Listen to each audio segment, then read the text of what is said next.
ይህ የምፅዓቱ አዋጅ ነጋሪ አገልግሎት ወቅታዊና ዕለታዊ ወጎችን በማቅረብ ትንታኔ የምንሰጥበት የተለያዩ እንግዶችንም በመጋበዝ የምናቀርብበት መድረክ ነው። መረጃዎችን ያጠናከረ ይዞልን የሚመጣው ፓስተር አለማየሁ ነሙ ሲሆን ፕሮግራሙን የመራና መሰናዶውን ኤዲት በማድረግ ወደ እናንተ የሚያቀርበው ይልቃል አስራት ነው። መልካም ጊዜ።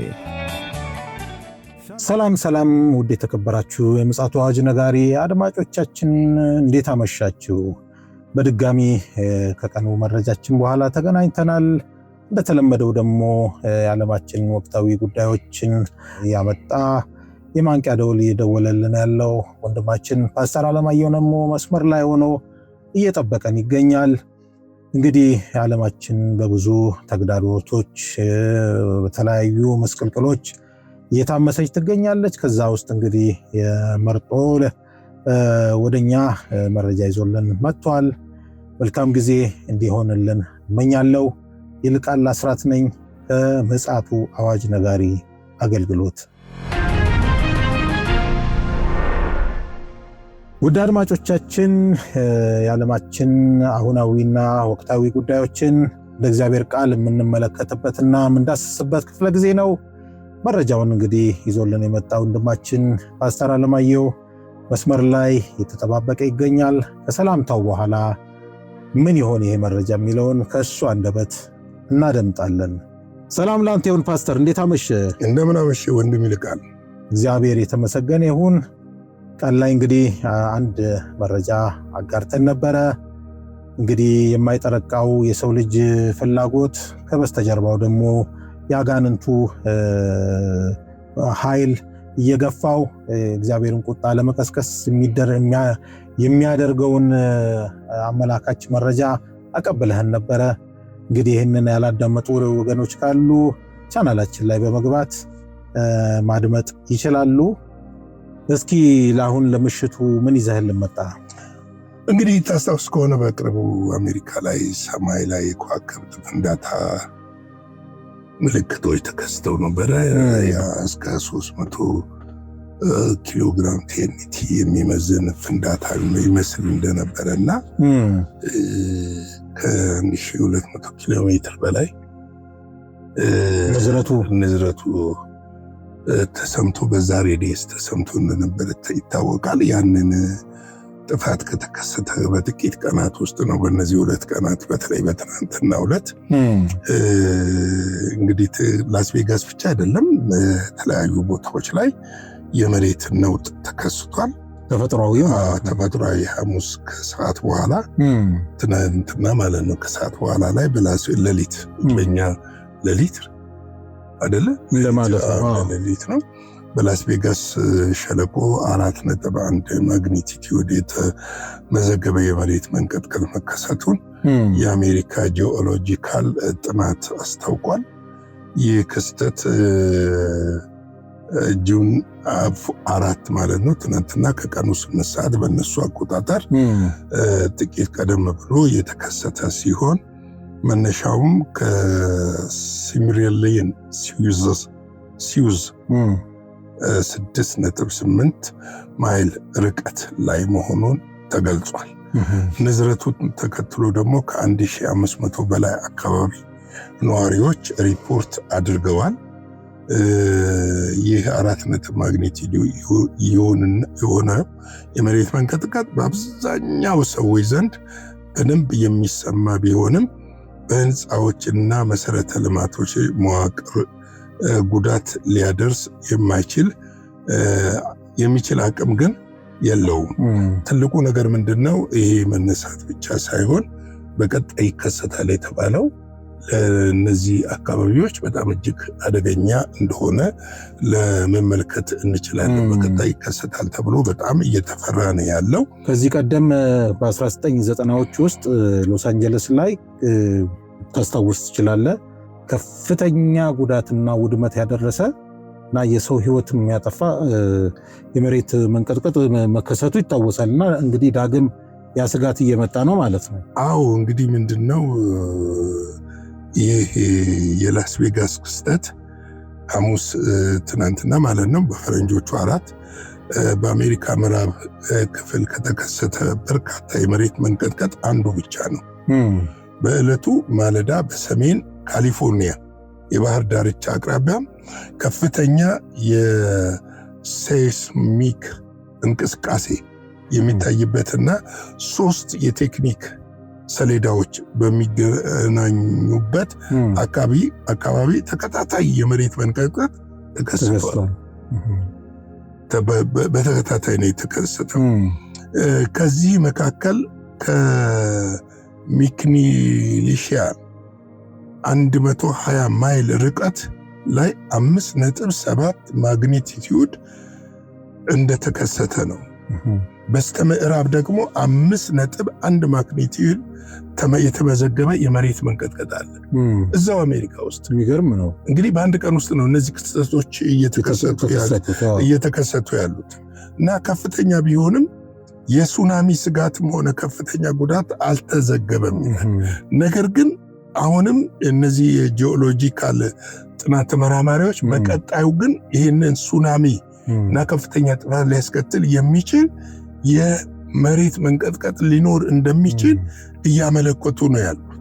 ይሰጋሉ እኮ ሱፐር ቮልካኖ ይነሳል ብለው እና ጠንካራ የመሬት መንቀጥቀጥ የተከሰተው ከጧቱ 10 ሰዓት ጥቂት ቀደም ብሎ በኦሪጎን ግዛት ኦሪጎን ፒስቶል ሪቪያ አቅራቢያ ነው። ከ2 ሰዓት በኋላ ደግሞ በሃምብል ካውንቲ 5.1 ማግኒቲዩድ የሆነ አደጋ የተመዘገበ ሲሆን ከደቂቃዎች በኋላም በዚሁ ስፍራ 4.5 ማግኒቲዩድ ተጨማሪ ንዝረት ታይቷል። እንግዲህ በተለያየ የአሜሪካን ግዛቶች ማለት ነው። በተለያየ በተቀራረበ ሰዓት እንዲህ ምንድን ነው የምታስበው? የሚገርም ነው። ከዚህ ከፍንዳታው በኋላ አንድ ያ ድምፅ ነው፣ 2 ይህም ድምፅ ነው። እግዚአብሔር በአንድም በሌላም ምን እያለ ነው? እየተናገረ ነው ህዝቡ እንዲመለስ። አሁን ይህንን ሰው አደረገው ማለት አትችልም፣ አይቻልም። ገብቶሃል? እነዚህ በተለያየ ስፍራ ያሉ ግዛቶች ናቸው፣ ግን በአንድ ቀን ውስጥ ነው። የሰዓታት ልዩነቶች ናቸው። የሚገርም ነው። በጣም ይገርማል። የሰዓታት ልዩነቶች ናቸው። እነዚህ የተፈጥሮ አደጋ ሊከሰቱ የሚችሉ እንደሆነ እያመለከቱ ነው ያሉ። ምናልባትም በቀጣዩ ቀኑን በትክክል አያውቁትም እነሱ። በዚህ ሰዓት መጣለሁ አይልም በፍጹም። ነገር ግን ስጋት እንዳለ እያመለከቱ ነው ያሉ። ስጋት እንዳለ እያመለከቱ ነው ያሉ። በመሬት መንቀጥቀጥ ወቅት ሊወሰድ የሚገቡ ጥንቃቄዎችና እርምጃዎች አደጋው እንዳይከሰት ወይም በሰዎች ላይ እንዳይከሰት እነዚህ ግዛቶች ላይ አሁን የጠቀስኩት ግዛቶች ላይ ሰፊ ማብራሪያ በሶሻል ሚዲያም በተለያዩ ነገሮች እየተሰጡ ነው ያሉ። ሰብአዊ ጉዳት እንዳይደርስ እንደውም ምንድነው የሚሉት? በተጨማሪ ከመስኮት ከባድ የቤት ዕቃዎች ወይም ሊወድቁ ከሚችሉ ነገሮች በመራቅ ወደ ኮሪደር ወይም የውስጥ ግድግዳ መጠጋት ይቻላል እያሉ ነው። እና ህንፃው እየተንቀጠቀጠ ወደ ታች መሮጥ ወይም ወደ ውጭ መውጣት የመሞት አደጋን ስለሚጨምር ክልክል መሆኑን ባለሙያዎች እያሳሰቡ ይገኛሉ። በእነዚህ አካባቢዎች ስጋቱ አለ ማለት ነው። እመጣልሃለሁ ወደ በኋላ ላይ እንግዲህ ይሄ እንዴት ነው የሚለውን ነገር እናያለን። በሌላ በኩል ከቤት ውጪ የነበሩ ሰዎች ከህንፃ ከኤሌክትሪክ መስመሮች እና ሊወድቁ ከሚችሉ ነገሮች በመራቅ ክፍት ቦታ ላይ መቆም አለባቸው ብለው ያስጠነቀቁ ነው ያሉት። እንግዲህ እዚህ አካባቢ ላይ በጣም የሚገርም ነገር በተለያዩ ጊዜ ከፍተኛ የሆነ መሬት መንቀጥቀጦች ተነስተዋል። በ1900 ዓመተ ምህረት 7.0 ታይቶ ነበረ፣ ተከስቶ ነበረ። በ2024 10 ታላላቅ የመሬት መንቀጥቀጦች ተከስተው ነበረ። ከፍተኛው 7.5 ማግኒቲዩድ በጃፓን የተመዘገበ ነው በዓለማችን ላይ ከፍተኛው። እንግዲህ እነዚህ የመሬት መንቀጥቀጦች በሰዎች በጎ ፍቃድ ላይ የተመሰረቱ እንዳልሆኑ ልናውቅ ያስፈልጋል። እግዚአብሔር መናገሪያ ድምፁን በንፋሳት ይናገራል። በቀደምነት ቻይና ላይ እንዳየነው የአውሎ ንፋስ ያለው ነገር በትላንትናው ዕለት ዘግበናል። ጁዋን ላይ ያየነው ነገር በጣም ከፍተኛ ጥፋት ነው የተከሰተው። አሁንም በአሜሪካ በእነዚህ ግዛቶች ከፍተኛ በህዝብ ዘንድ ከፍተኛ ድንጋጤ እየፈጠረ ነው ያለው። ምን እያለን ነው እግዚአብሔር? ምን እየተናገረን ነው እግዚአብሔር? እዚህ ጋር እኮ ነው ቆም ብለን ልናስተውል የሚያስፈልገው።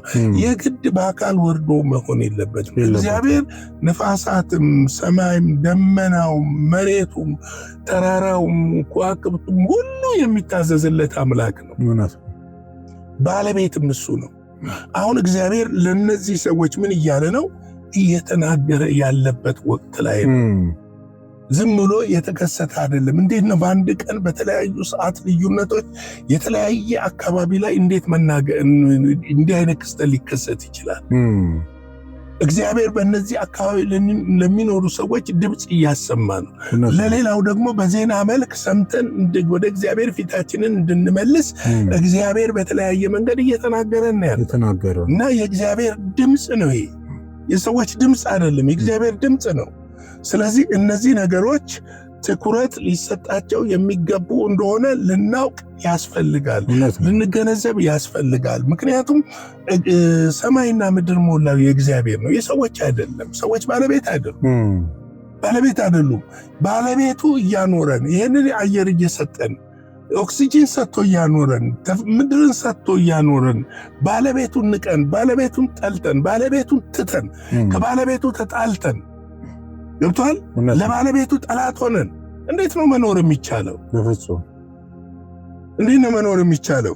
በነገራችን ላይ እነዚህ የተፈጥሮ አደጋዎች በተደጋጋሚ እግዚአብሔር መልእክት ከሚያስተላልፍባቸው መንገዶች አንዱ እንደሆነ ሰዎች እንዲያውቁ ያስፈልጋል።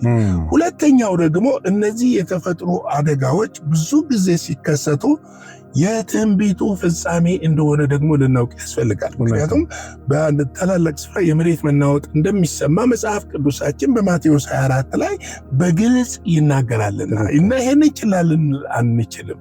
ስለዚህ እነዚህ ምልክቶች ዘመኑ ቀርቧል፣ ሰዓቱ ደርሷል፣ ጊዜው ደርሰዋል፣ ተዘጋጁ፣ ሊመጣ ነው እያለን ያለው። እንግዲህ በተለያየ መልክ ነው የእግዚአብሔር ድምፅ የሚመጣው፣ በተለያየ መንገድ ነው የሚመጣውና ተዘጋጁ እያለን ነው። ልንዘጋጅ ያስፈልጋል ማለት እወዳለሁ። ልንዘጋጅ፣ ራሳችንን ልናዘጋጅ ያስፈልጋል የሚል መልእክት አለኝ። ሌላው እንደው ከዙ ጋር አያይዤ ልሂድ ከተፈጥሮ ጋር አንድ ደግሞ ሌላ አስደናቂ ነገሮች አሜሪካ ውስጥ በፍሎሪዳ አካባቢ ሊደረግ የታሰበው ነገር እውነት በሽታን ለማስወገድ ነው ወይንስ የጥናት ሙከራ ነው? ምክንያቱም ብዙ ጊዜ አፍሪካን ነው እንደ ላብራቶሪ የሚጠቀሙት ነጮቹ። በአፍሪካ ውስጥ የሆነ በሽታ ያመጣሉ፣ ከዛ ክትባቱን ይዘውልህ ይመጣሉ፣ ይከትቡሃል፣ በሽታው ተወገደ ይለዋል። እና ምክንያቱም አፍሪካ ላይ ድህነቱ ስላለ መሪዎቹም ወይም በብዙ ሺህ በሚሊዮን የሚቆጠር ዶላር ይሰጣቸዋል በብድር በእርዳታ በምን እየተባለ። ነገር ግን አሁን ዛሬ የሰማሁት ነገር ደግሞ በጣም ያስደነቀኝ ነገር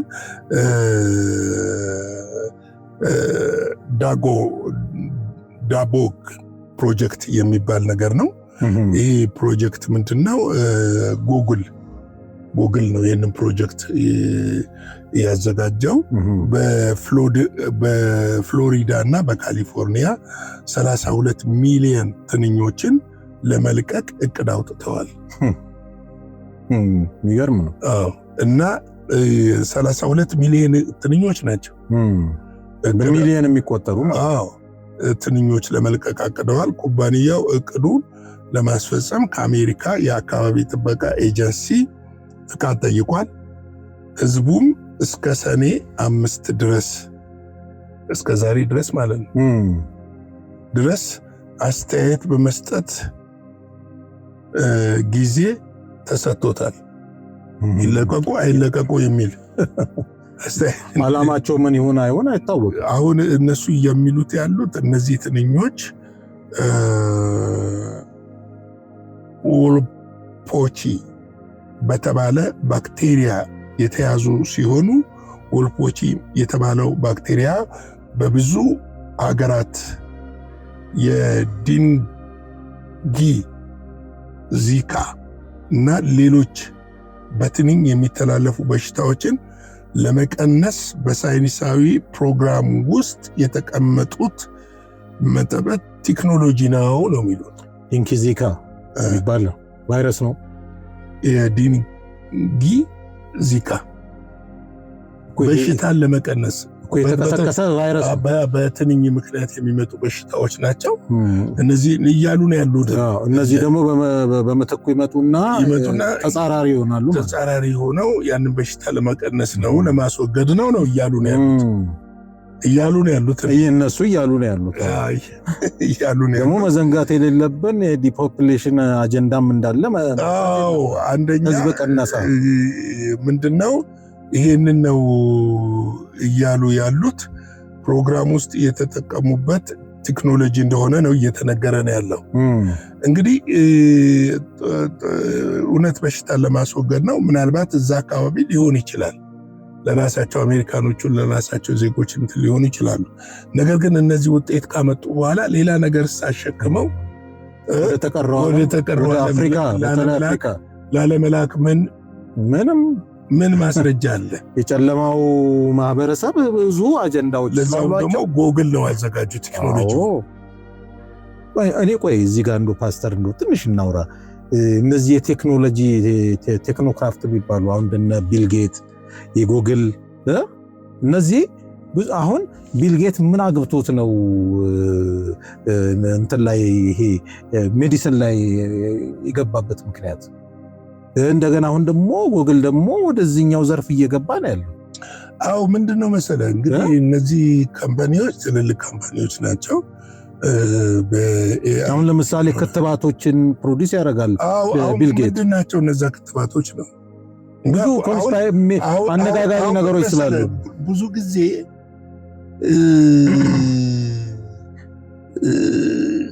የህዝብ ቅነሳ ብቻ ሳይሆን የጨለማው ማህበረሰብ በዚህ መልክ የሰው ልጆችን የማምከን የተለያዩ ተግባራቶች ይከናወናሉ። ትውልድ እንዳይቀጥል ማለት ነው ይከናወናሉ። ሌላው ደግሞ ምንድነው በበሽታ መከላከል ስም የተለያዩ ባክቴሪያዎች ይሞከራሉ።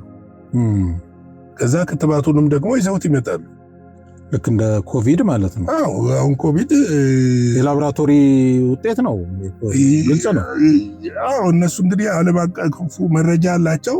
እስካሁን ኮቪድ ምንጩ ምን እንደሆነ የሆነች እንስሳ ነች ይለዋል። ኢቦላን አሁን የአፍሪካ ውስጥ በጣም አደጋ እየፈጠረ ነው ያለው። በባዮሎጂካል ወጥመድ ነው። የእንትን ከሌሊት ወፍ የሚመጣ ነው ይላል። የሌሊት ወፍ ያንን ሁሉ ሰው እንዴት ነው በአንዴ ልታጠቃ የምትችለው የሚለውን ነገር በተለይ ባለፈው የዘገብነው እዛ መርከብ ውስጥ የተነሳው ቫይረስ በምን መልኩ ነው በዛ በቅስፈት እነዚህ ሁሉ ሀገር ላይ ሊስፋፋ ይቻሉ? እንግዲህ አንዱ ከጨለማው ስራ ይሄ እንደሆነ ይታወቃል። እንግዲህ ባክቴሪያ ትንኙ እንዲያራቡ ይደረጋል እና የዱር ትንኝ መንጋን በቀስታ እንዲቀንሱ ያደርገዋል። ጎግል ቀደም ሲል በካሊፎርኒያ ሴንትራል ቫሊ ባደረገው የሙከራ ፕሮግራም 3 የሙከራ ቦታዎች ውስጥ ትንኞቹን ከሞላ ጎደል ለማጥፋት ችሏል ተብሏል። እንግዲህ በሲንጋፖር የተካሄደው ሌላ ሙከራ ደግሞ በ12 ወር ውስጥ የዳንጊ ትኩሳት ገዳዮችን በ70% መቀነስ አስችሏል ተብሏል። ጎግል እስካሁን በ4 ሀገራት ከ1 ቢሊየን በላይ ትንኞችን መልቀቁ ተገልጿል። ስንት ነው? እስኪ እንደገመው 1 ቢሊየን መልቀቁ ተገልጿል። ይህ አዲስ እቅድ በአሜሪካ ታሪክ ውስጥ ከሁሉም የበለጠ ትልቅ የትንኝ መለቀቅ ፕሮግራም ይሆናል ተብሎ ነው የሚመለከተው። ነገ ምን እንደሚለቁብን ማናቅ ህዝቦች ነን። ስለዚህ ነው መጸለይ ያለብን። የኛ ፈውስ ከእግዚአብሔር ዘንድ ነው፣ መድኃኒታችን ከላይ ነውና እንግዲህ ቅዱሳን አበክራችሁ ጸልዩ፣ በእግዚአብሔር ፊት ጩኹ። ምን እየመጣ እንደሆነ በብዙ መልኩ የማናውቃቸው ነገሮች በዚህ ምድር ላይ በሳይንስ በበሽታ በቫይረስ መከላከል በምናምን በኤአይ ቴክኖሎጂ ሳበብ እየመጡ ያሉ ብዙ ነገሮች አሉና እነዚህን ነገሮች ለመከላከል እኛ መጸለይ ነው የሚጠበቅብን። ከእግዚአብሔር ጋር ህይወታችንን ማጣበቅ ነው የሚጠበቅብን። እንግዲህ ለዛሬ ምሽት ያለኝ መረጃ ይህንን ይመስላል። ነገ በቀጥታ ስርጭት በቀን 1 ዜናና ምሽት 12 ሰዓት በቀጥታ ስርጭት ለየት ባለ አጀንዳ እንገናኛለን። የጌታ ጸጋ፣ ሰላም፣ ቸርነት ይብዛላችሁ። ሻሎም። እግዚአብሔር አብስቶ ይባርክ ፓስተር። መቼም ይሄ ፍጻሜ ዘመን ማያሰማን ጉድ የለም። እንግዲህ እኛ የምናውቀው ብዙ ጊዜ እንደዚህ አይነት ወረራዎች በፈርዖን ዘመነ መንግስት መጽሐፍ ቅዱስ እንደሚለን እግዚአብሔር ፈርዖንን ለማስለቀቅ የተጠቀመበት አንዱ የዝንብ መንጋ በመልቀቅ ነውና አሁን ደግሞ ቴክኖሎጂውም ምኑም ባመጣው ክስተት እንደነዚህ አይነት ነገሮች ለአጋንንታዊም ዓላማም ሊውሉም ስለሚችሉ እንግዲህ ራሳችንን በእግዚአብሔር ጥላ ስር በማድረግ ከሚመጣው ቁጣና ከሚመጣው ጥፋት መዳን ይቻላል ብለን እናምናለን። እንግዲህ መረጃውን እነሆ ለእናንተ አድርሰናል። እንግዲህ በቀጣይ ምን ሊከሰት እንደሚችል እግዚአብሔር ብቻ ነው የሚያውቀው። ውድ አድማጮቻችን እንግዲህ የዛሬው መረጃችን ይህንን ይመስላል። በቀኑም በማታውም መረጃዎችን አሰባስቦ ሊያነቃን ወንድማችን ፓስተር አለማየሁ በትጋት ወደኛ ይዞልን መጥቷል። እንግዲህ እኔም አብሬያችሁ ፕሮግራም በመምራት ነበርኩኝ። መልካም ጊዜ እንዲሆንላችሁ እመኛለሁ። ፓስተር እንደነገረን በነገው ዕለት በአንድ መረጃና በቀጥታ ስርጭት 12 ሰዓት ከምሽቱ እንድትጠባበቁን ከወዲሁ እናሳስባለን። መልካም ጊዜ ይሆንላችሁ። ሻሎም። ለዛሬ ይዘን የመጣነው ወቅታዊ መረጃ ይህንን ይመስል ነበረ። በሌላ ጊዜ በሌላ መሰናዶ እስከምንገናኝ ሰላም ለእናንተ ይሁን።